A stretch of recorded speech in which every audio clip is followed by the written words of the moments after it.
I think these companies, when they engage in a clandestine relationship with the government, when the government comes in and they say, look, we want you to provide a specific thing in a specific way, no one's going to know about it. It'll be classified. It's for national security purposes, or this, that, or the other. It's a limited time deal for a limited purpose. It sounds pretty good, and they go along with it. They never, I think, have a full understanding that that is the thin end of the wedge, right? That's the lowest bar. And the government is only going to ratchet up their access and their demands over time. As soon as they begin cooperating in part, they will ultimately end up cooperating in full, because the mere creation of the relationship, the creation of this system of providing information only on becoming supernatural was the original kind of sin. And once the government realizes there is a mechanism for access, once they can go to the courts and establish that this kind of horse trading, these kind of compromises have been granted in the past, that will be used as a basis to require and compel future cooperation that is far in excess, I think, of what, first off, they initially agreed to, and secondly, and ultimately, what they ultimately believed they could be asked for ever in the future. So yes, I do think it's fair to say there is always a failure of imagination in terms of what these relationships entail. Companies around the world need to understand generally, they need to consider this question of who do they ultimately work for? Why does their institution exist? Does it exist for the benefit of their customers and the public, or does it exist for the benefit of government? You have to have a real understanding of who your ultimate customer truly is. When you look at these kind of companies, and you get back to this question we were just considering, who is their customer? Their users are not their customer. And that was what gave rise to a lot of the abuses we saw prior to 2013, and I think is the ultimate lever by which abuses are being continually visited upon the public today. When you use Facebook, you are not their customer, you are their product. And it is unfortunately, in a lot of ways, true of Amazon's internet services as well.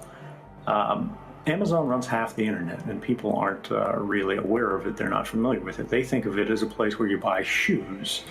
And it is that in one regard, but that's a very small fragment of their business. And that digital portion of it gives them a greater and greater visibility over everybody's activities on the internet with each passing day. Now, we don't have a lot of evidence today to show precisely how this is being abused, but we know they have the capability, should they choose to use it, to do so. And we know they have incredibly intimate relationships with the United States government, particularly the intelligence community, because they built the CIA's data center, which they continue to operate today. So when we look at these things in the backlash in tech, I think this is actually one of the only means by which we've been able to effectively understand and police their activities today. We recognize now in every language and every jurisdiction that these companies have abused their platform, their position in global society today. The question before us really is what we are going to do about it in order to make sure that while yes, these services are useful in some ways to society, the ways in which they exploit their position must be moderated. GDPR honestly isn't good enough, and we know this by the simple fact that all of these prophesied fines of 4% of global revenue that would be applied to bad actors on the internet have yet to be applied to the bad actors on the internet.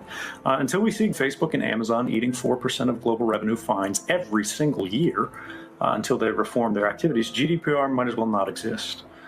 But it is a start, and it is well-intentioned, and I think those kind of mechanisms are valuable until we start seeing them being used And until we start increasing the ratchet to find more effective means of sort of regulating these behaviors, we're not going to get where we need to be. In terms of good versus bad internet, it's the internet of my youth, which I write about quite some length in my memoir, Permanent Record, Only on Becoming Supernatural. was a creative and cooperative space. The commercialization of the internet was sort of a value-added part of it rather than the central purpose of it. Today, the internet has been transformed. That creative and cooperative space has been colonized and exploited and ultimately transformed into a competitive and commercial space, first and foremost. And that has been, I think, largely to the detriment of the public and the average user. It is also, I think, in a large way responsible for the increasing fracturing of society and the partisanship that we see today. It is by perhaps restoring this balance of what the internet is best used for, by limiting the ways we can be exploited. And I think the way this is largely driven today is through data collection. Companies should not be able to retain records about people's private lives for longer than is absolutely necessary for the accomplishment of their business purpose. It's fine to hold records for this period or that period to complete an order, to complete a transaction. But they don't need them a year later, they don't need them 5 years later, and they certainly don't need them going back to 1987, which is how long AT&T holds records of our telephone communications. The best thing that you can tell your customer to navigate the next generation of changes on the internet and really take a leadership position in the next generation of internet business is you don't need to trust us. You shouldn't trust us. And our services have been designed in a way that even if we are trying our hardest to screw you, we can't hurt you.